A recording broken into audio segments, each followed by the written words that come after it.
చిక్కుడుకాయలు ఉడికిపోయినాయి, నీళ్ళన్నీ వంపేసుకోవాలి. మీద బాగానే పెట్టుకొని ఆయిల్ వేసుకోవాలి. 4 స్పూన్ల ఆయిల్ వేసుకోవాలి.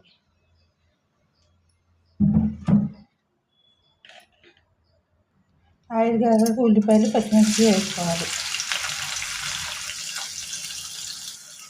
1 పావు స్పూన్ అల్లం వెల్లుల్లి పేస్ట్ వేసుకోవాలి. ఇవన్నీ కలిపి పచ్చి వాసన పోయేదాకా వేసుకోవాలి.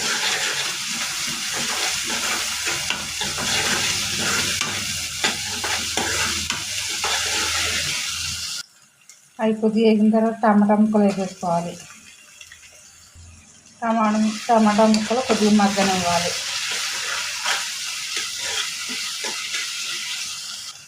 ఉల్లిపాయలు టమాటా ముక్కలు మగ్గుతాకి ఉప్పు తగినంత వేసేసుకోవాలి.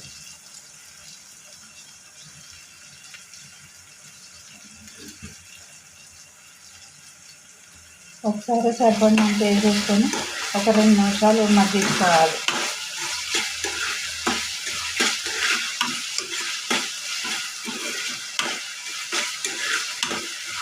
ఈ టమాటా ముక్కలు మొత్తం బాగా గుజ్జులాగా అయ్యేలాగా ఉడికించుకోవాలి.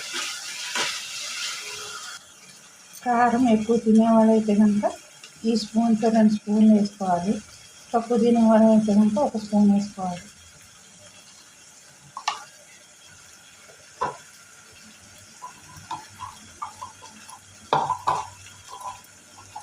పసుపు 1/2 స్పూన్ వేసుకోవాలి.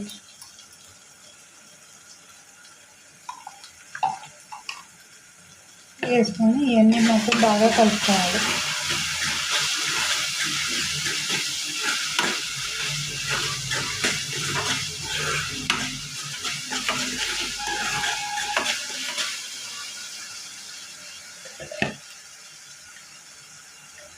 దీంట్లో చిక్కుడుకాయ ముక్కలు కూడా వేసుకోవాలి.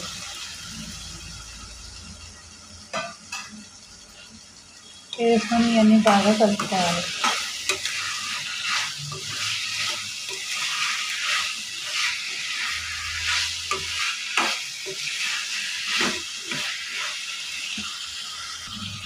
మూత పెట్టుకొని ఒక 5 నిమిషాలు మగ్గించుకోవాలి.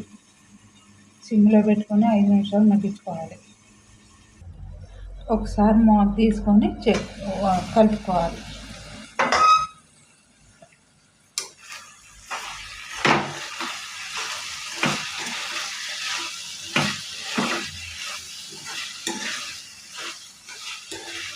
ఇలా బాగా కలుపుకున్నాక కొద్దిగా నీళ్ళ చుక్కలు వేసుకొని మళ్ళీ ఒక 5 నిమిషాలు ఉడకనిచ్చేసి స్టవ్ బంద్ చేసుకొని దింపేసుకుంటాం.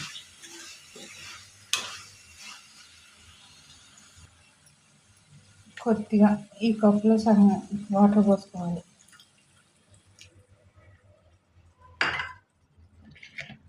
ఇవన్నీ కలిపి ఒకసారి కలుపుకోవాలి.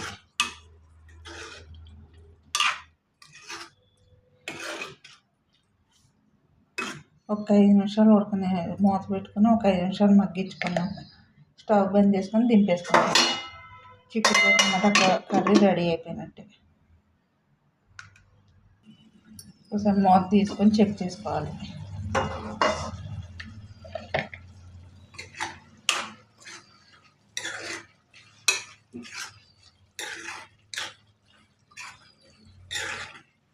చిక్కుడుకాయ ఉడికిపోయింది. స్టవ్ బంద్ చేసేసుకొని వేరే బౌల్లో పెట్టేసుకోవాలి. ఇది కనుక నచ్చినట్టయితే కనుక లైక్ చేయండి, షేర్ చేయండి, సబ్స్క్రైబ్ చేసుకోండి, బెల్ ఐకాన్ ఫిక్స్ చేయండి. చిక్కుడుకాయ టమాటా కర్రీ రెడీ అయిపోయింది.